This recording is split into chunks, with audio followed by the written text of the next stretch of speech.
Resource Management Association of Trinidad and Tobago, and we're getting ready for the 2025 Legacy Awards and Hall of Fame ceremony. It's happening later on in November, but to find out a little bit more, let's welcome the President of HRMATT, Cavelle Joseph St. Omer, and Allsha, the Director of Membership at HRMATT. Good morning, ladies. Good morning, Marcus. How are we doing this morning? Doing great. You're good. You're so morning. I want to make sure you get it. Alright, tell me about the HRMATT Legacy Awards. It was launched in 2022. But tell me why HRMATT felt it was so important to begin this, and how was the event evolved since 2022? Well, we started off in 2022. Mainly as a board, we felt that it was time to recognize the work that HR professionals were doing. We were fresh out of COVID, or I should say, at least now coming out of it and recovering.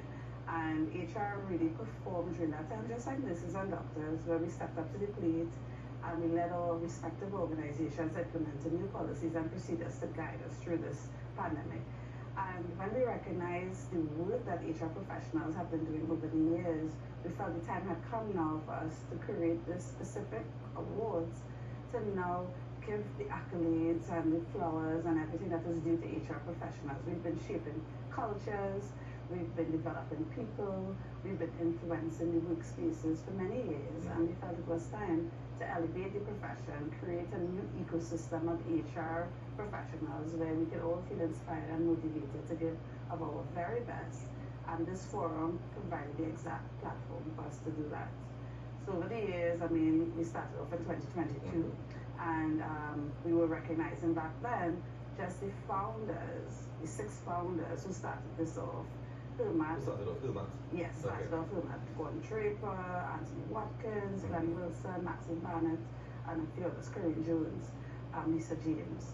So the awards, those awards were named after the founders for the areas of specialty that they were in. And then, of course, volunteerism. We have the 7th award being the HRMATT, the Volunteer of the Year Award. Again, noting that, of course, as an organization, we're not paid. This is all volunteer work. So you see me here doing all of this, but it's not a paid gig. So therefore, how do we recognize our volunteers for the time, effort, and dedication to the profession? So that was year 1, and that's the spark, as we say. Then we built some momentum and incorporated the Caribbean. So we introduced 2 Caribbean awards for the HR organization and HR professional across the region. So we, I guess, brought in our Caribbean brothers and sisters into the picture. And of course, we saw nominations expanding at that point in time, and the level of interest growing. And by year 3, we incorporated the Hall of Fame. So last year, in celebration of our 35th anniversary, and again, noting that we've had some lifetime achievers who dedicated years toiling in the sun. They were the first for many things and paved the way for people like myself and Allsha. So we created the Hall of Fame, and we adopted our first Hall of Famers last year in recognition of our 35th anniversary. And now this year we're going to induct some new people into the Hall of Fame, if I'm not mistaken, yeah? Allsha, tell me what this honor represents and how the inductees were selected. Alright, so in terms of the Hall of Famers, so as Cavelle said, these are persons who would have paved the way. They would have, done their best in terms of landing, in terms of HR, within their particular spheres. So between ourselves, in terms of the board and the committee, we would have identified, who are these key persons, who are these stalwarts, as we would say, in HR, who would have, developed policies, paved the way, changed, transformed, organizations, ministries, the organizations that they were within. And definitely we would have, identified some key persons for sure. Last year, the first tranche of our Hall of Famers saw stalwarts like Diana Mahavir Wyatt and Early James posthumously. We had Chris Talma, etc. So these are persons who are identified in HR. When you hear these names, you know for sure that these are, in their own like compensation and benefits and IR, etc. So definitely, just in the committee between ourselves, we would have identified who these persons are, and we look forward to, inducting some more Hall of Famers into. Is there like a long list on your short list? Yes, we do. We do have, we do come up with, some names, and then of course between ourselves, we would then, just, do some research with respect to, seeing, what would be best in terms of identifying the persons, and definitely, yeah. That's our only list for 2025. Well, we can't see it just yet. We actually want to do that in a grand way, so we do have that. What grander way than the now morning show? I don't understand. How does it get more grander? This is live on national television with the world watching. You don't want to tell us who's being recognized in 2025. Give me one. This one. Should we? Give him one. You see? Give him one. I bet you didn't write this one. Give me one. It's coming out in the newspaper next Monday, but People still read newspaper. Everyone's watching that on the show, you know. Give me one. Let's give me one. So we do have Drum roll. We can have drum roll. we have Dr. Nan Ramgulam.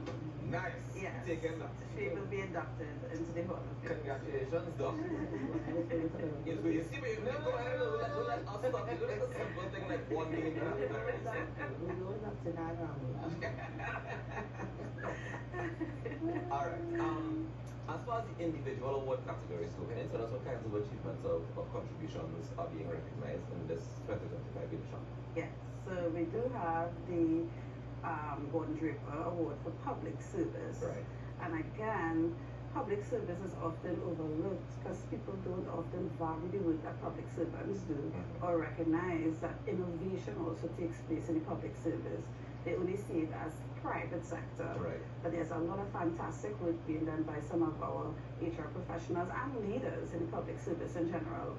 And again, the awards are geared towards not only HR professionals, but I often come to the show and say it's all about people management and people development. So a CEO, a head of department that has a leader, human-centric approach will be recognized. Well. Yes, they will qualify as well. Nice. So you have that, you have the industrial relations, the Glenn Wilson Award for industrial relations as well. And again, I feel in HR, or a segment in HR, where people tend to shy away from because it's very confrontational. And often they're persons who are fearful of meeting and treating with the unions. And we've been occasionally, well, I think the tone is often very aggressive in nature. And it depends on your style, your leadership style. Because for me, I've dealt with the unions in the past.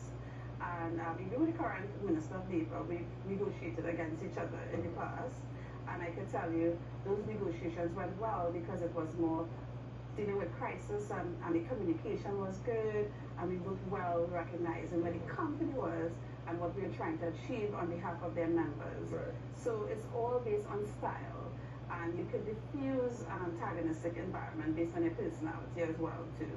So Cavelle, we have to be honest about it. It helps when you're a woman dealing with a man. No, because I can tell you. If you turn on the charm, the party done. Charm?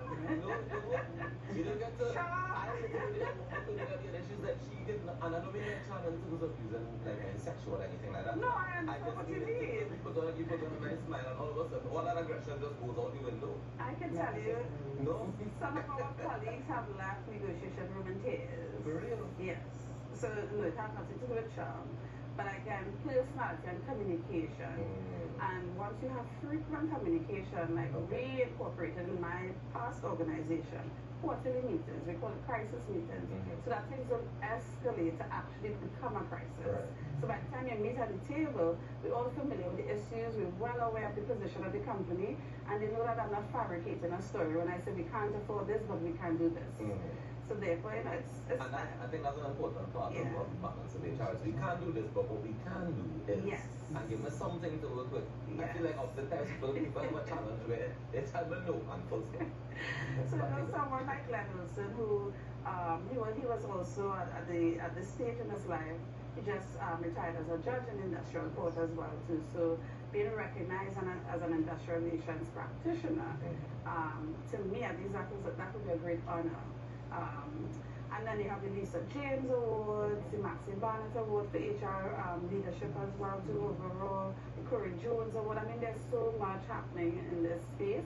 Allsha identified the process for the Hall of Famers, but for these awards, it's open nominations, and it goes to an auditing firm. Okay. So the board is not involved at all.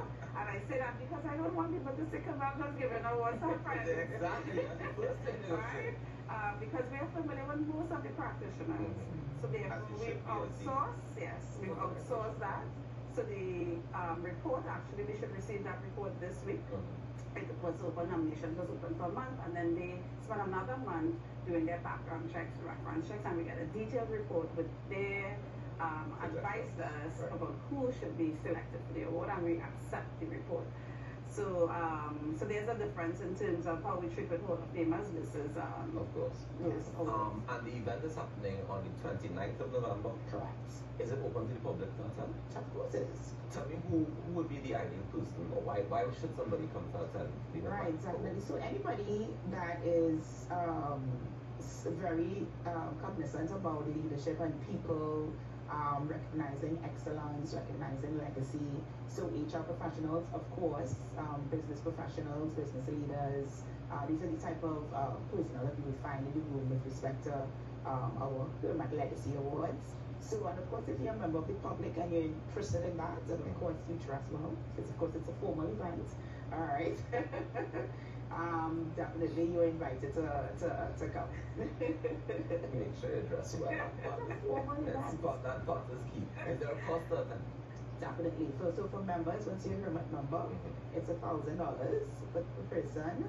And then if you are not a potential member, it's called a potential member, it will then be $1,300 per person. And then we also have group packages. So we have a corporate table of members for $9,000. And then for the potential members, that corporate table is $11,000. Okay. Yes.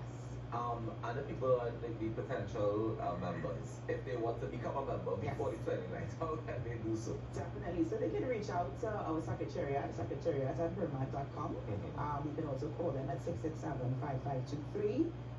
They can call me directly as well, and definitely they will give you the information with respect to registering. You can go on our website, www.HRMATT.com, and check out our membership page. You can apply online, and then of course we will take you through the process. It's just $450. To register? That's inclusive. Is that per year or is that just per year? Okay. Yes, So it's a yearly subscription. Alright, fantastic. Yes. Before we wrap, tell us some of the benefits of being a member of HRMATT. I mean, there's so many. Where do I start? Just a couple. Of course, I mean, you can access a lot of our leadership programs. We are, in fact, the licensed person, the agents will issue certification. We encourage HR professionals to become certified. It's an international certification, and it incorporates best practice and standards. There's also access to our C-suite conversations, our whole curated events and activities where you get, again, first-hand access at membership rates, networking opportunities, of course, to share templates and access to court judgments and things like that. We are trying to create a community, essentially, so that way you don't have to often reinvent the wheel. Sometimes HR professionals need support, and we try to support our colleagues and our members as best as we can. So whether it's sharing information, giving advice, creating spaces where you can talk freely about issues and access some of the best talent in the space as well in the room, because we try to source the best practitioners to facilitate our programs. Then of course we're very much involved in the Caribbean space. HRMATT recognize that we can't take this journey alone. We want to make sure across the region now we incorporate the same practice and values across our region with our counterparts. We recognize recently 4 territories within the Caribbean: Barbados, Belize, Dominica, and St. Vincent. They fully adopted CSME, which is another thing that our professionals should be aware of. The free movement of people without any need for a work permit or for any certificate that says now you can work. So that's the movement between these 4 territories. We're hoping the rest of the region will follow suit as well. So that way it makes it easy for talent to be shared and to fertilize across the region, you know, the knowledge. Yeah, build it. Yeah. All right, ladies. Well, thank you very much for joining us this morning and for sharing this knowledge. If you want to get some more information about the Legacy Awards, or generally some more information about HRMATT as well, they're going to be on Talk City 91.1 FM later on this morning for HRMATT Speaks at 11 a.m. So you can tune in and get more information. Cavelle, thank you so much for joining us this morning. Allsha, thank you very much for joining us. Thank you for having us. Thank you for having us. Enjoy the rest of your day. You too. All right, guys, we're going to take a quick break and we come back with more information right here on the Now Morning Show. Stick around.